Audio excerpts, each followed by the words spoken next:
Avis vascular center, మన దేశంలోనే the best varicose vein hospital.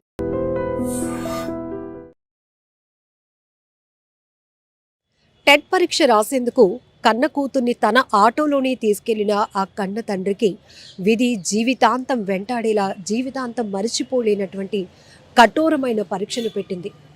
ఆ తండ్రి నడుపుతున్న ఆటో కిందే పడి ఆ కూతురు ప్రాణాలు కోల్పోయింది. ఆ తండ్రి గుండె బద్దలైంది. అంతలోనే పరీక్షకు దింపాలి, జాగ్రత్తగా దింపాలి, నా కూతురు బాగా పరీక్ష రాయాలి, మంచి భవిష్యత్తు ఉంది అని ఎన్నో ఊహిస్తూ ఆ తండ్రి ఆటో నడుపుతున్నాడు. మరోవైపు నేను నాన్న నడుపుతున్న ఆటోనే ఎక్కాను, మన ఆటోలోనే ఉన్నాను, నాకు హ్యాపీగా ఎలాంటి ఇబ్బంది ఉండదు అంటూ తను ఒక కాన్ఫిడెన్స్తో ఆలోచనలోనికి వెళ్ళింది. ఇంతలోని విధి ఎంత నాటకం ఆడిందో తెలీదు. కానీ అనుకోనటువంటి ప్రమాదవశాత్తు అనాలా, దీన్ని నిర్లక్ష్యం అనాలా, దురదృష్టమే అనాలా, ఏ రకంగా దీన్ని చెప్పాలో కూడా అర్థం కానటువంటి పరిస్థితి.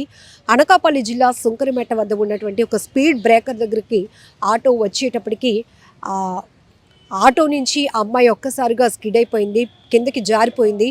అదే ఆటో ఆమె పైనుంచి వెళ్ళిపోవడం వల్ల కన్న తండ్రి ఎదుటే ఆ కూతురు ప్రాణాలు విడిచినటువంటి దుర్ఘటన చాలా బాధాకరం. ఎంతోమందిని ఎమోషన్కి గురి చేస్తున్నటువంటి ఈ ఘటన కూడా ఈరోజు ఉదయం 9 గంటలకల్లా అవంతి కాలేజ్లో ఆ పాప సునీత టెట్ ఎగ్జామ్కి వెళ్ళాలి. అందుకోసమని ఎన్ఏడి నుంచి తన తండ్రి తన ఆటోలోనే ఆ పాపను తీసుకెళ్తూ ఉన్నారు. అయితే ఆ అడ్రస్ కోసం గూగుల్ మ్యాప్ పెట్టుకున్నారు.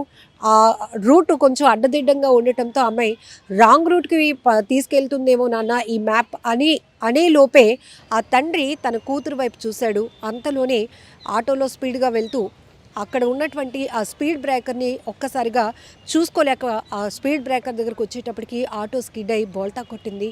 అమ్మాయి అందులో నుంచి జారిపోయింది. ఒకవైపు హాల్ టికెట్ ఎగిరిపడింది, ఇంకొక వైపు ఈ పాప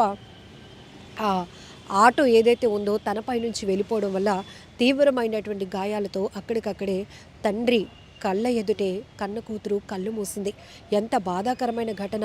ఎన్నో ప్రమాదాలు చూసాం, కానీ ఇప్పుడు ఈ ఘటన మాత్రం, ఈ దుర్ఘటన ప్రతి ఒక్కరిని ఎమోషన్గా గురి చేస్తోంది.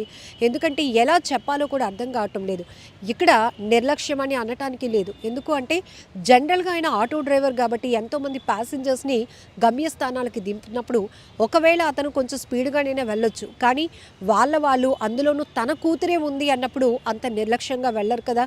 తన కూతుర్ని జాగ్రత్తగానే ఎగ్జామ్ సెంటర్కి దించాలి అనే ఆలోచనతోనే వెళ్తారు. అలానే ఈ అమ్మాయి ఇంకొకరు ఆటో ఎక్కిందనుకోండి, అప్పుడు కూడా తనకి ఒక అభద్రతా భావం ఉండొచ్చు. అమ్మో నేను వెళ్తున్న ఆటో సేఫేనా అని అనుకోవచ్చు. కానీ నాన్న నడుపుతున్న ఆటోనే ఎక్కింది కాబట్టి నాన్న చాలా జాగ్రత్తగా తీసుకెళ్తాడు, బాధ్యతగా తీసుకెళ్తాడు అనే ఆలోచన అమ్మాయిది. కానీ ఇంతలోనే చూసారా, ఇవి క్షణాల్లో జరిగిపోయినటువంటి ఈ దుర్ఘటన ఎంతలాగంటే ఆ తండ్రికి ఇలాంటి కఠోరమైన పరీక్ష పెట్టింది విధి. ఇలాంటి పరీక్ష ఏ కన్న తండ్రికి రాకూడదు. ఎందుకంటే ఏం జరిగిందో చెప్పడానికి కూడా అతను వణికిపోతున్నటువంటి పరిస్థితి ఉంది. కాసేపట్లోనే ఎగ్జామ్కి వెళ్ళాల్సినటువంటి తనే దింపి, తల్లి బాగా రాయి, వస్తాను, మళ్ళీ ఎగ్జామ్ అయిపోయే టైంకి నేను నిన్నొచ్చి తీసుకెళ్తాను అని మాటలు కూడా చెప్పాల్సినటువంటి తండ్రి ఇక చివరి మాటగా ఏం మాట్లాడారో కూడా తెలియట్లేదు.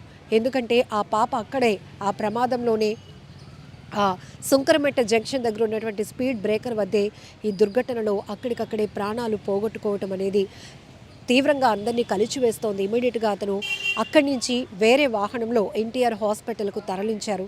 ఆ తర్వాత పోలీసులకు కూడా సమాచారం ఇవ్వడం జరిగింది.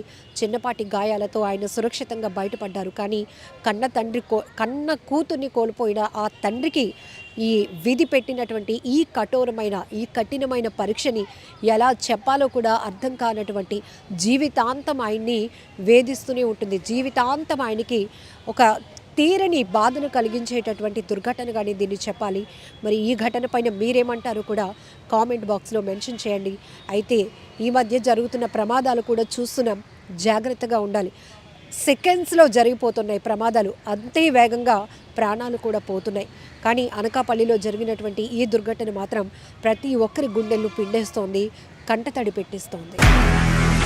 నిజంగా ప్రస్తుతం ఉన్నటువంటి సమాజం దేనికి ప్రయారిటీ ఇస్తుంది? ఆర్థిక సంబంధాల చుట్టూ మాత్రమే తిరుగుతోంది. మళ్ళీ ఎన్నికలంగానే చాలా విరక్తి కలుగుతున్నాం. మంచి అనిపిస్తుంది కదా. లేడీస్ కూడా ఛాలెంజింగ్ జాబ్స్ చేసినప్పుడు చాలా బాగుంటది. ట్రాఫిక్ అసిస్టెంట్స్ గా నియమించిన ట్రాన్స్జెండర్స్ అందరితో సాల్యూట్ చేయించుకుంటున్నారు. ఫుడ్ డెలివరీ ఇవ్వటానికి వెళ్ళినటువంటి డెలివరీ బాయ్ అనిల్ పై కళ్ళ ముందు